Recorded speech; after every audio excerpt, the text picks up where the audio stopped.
My name is Clara Wallace, and I am a 38-year-old woman living in Riverbend, Washington.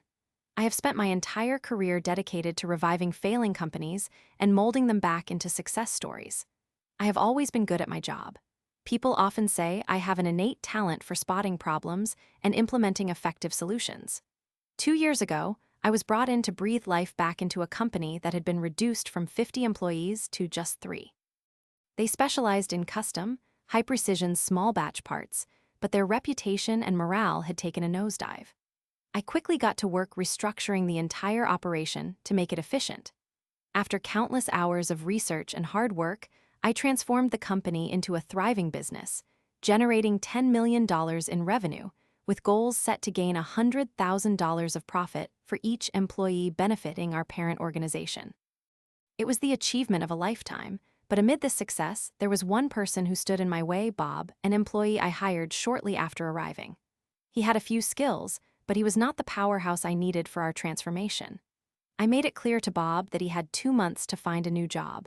I offered to give him a good review highlighting his strengths, yet I also made it clear he needed to maintain his performance.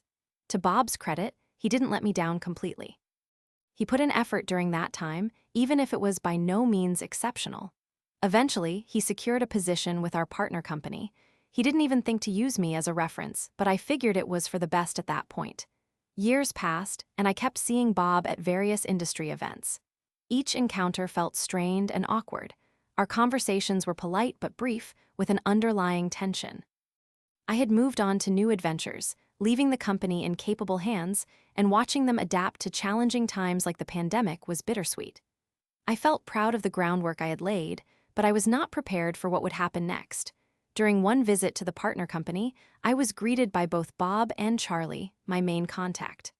I was shocked to see Bob, but I tried to stay composed. We exchanged pleasantries, but as the conversation progressed, I could not believe my ears when Charlie began to praise Bob for transforming operations. He attributed all the credit to Bob and his so-called brilliance in getting the company out of a mess. I felt my blood boiling.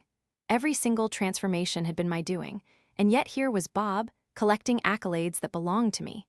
I remained silent, forcing a smile and muttering something about how happy I was to see Bob thriving.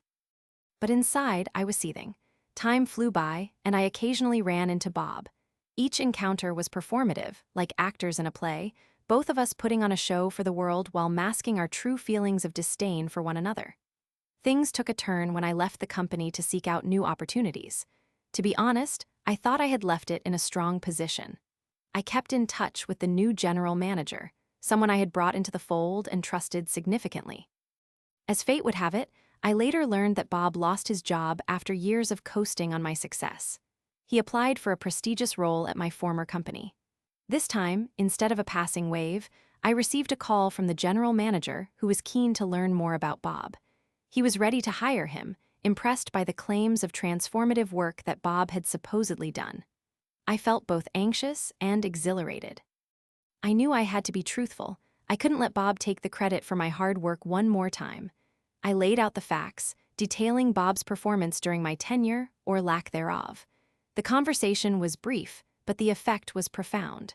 When the general manager informed Bob that he didn't get the job, I felt an unexpected sense of satisfaction wash over me. Justice had been served in the most poetic way. It may have taken years for karma to come around, and perhaps it was not as efficient as I might have hoped, but it was there, nonetheless. I focused on my new adventures while the shadow of Bob's presence began to fade from my life. While I enjoyed my success, I also found a new sense of freedom in letting go of the bitterness I had harbored toward him. I learned that sometimes, standing up for oneself does not require an immediate confrontation or a grand gesture. It simply requires truthfulness and the conviction that one's effort will not go unnoticed. As I settle back into my life in Riverbend, I am reminded that life balances itself out in strange and unexpected ways. I have no regrets, only the awareness that I can overcome obstacles. And as for Bob, well, he may not find work as easily as he once thought, but as I walk my path, I know that my success speaks louder than any false proclamation he might make.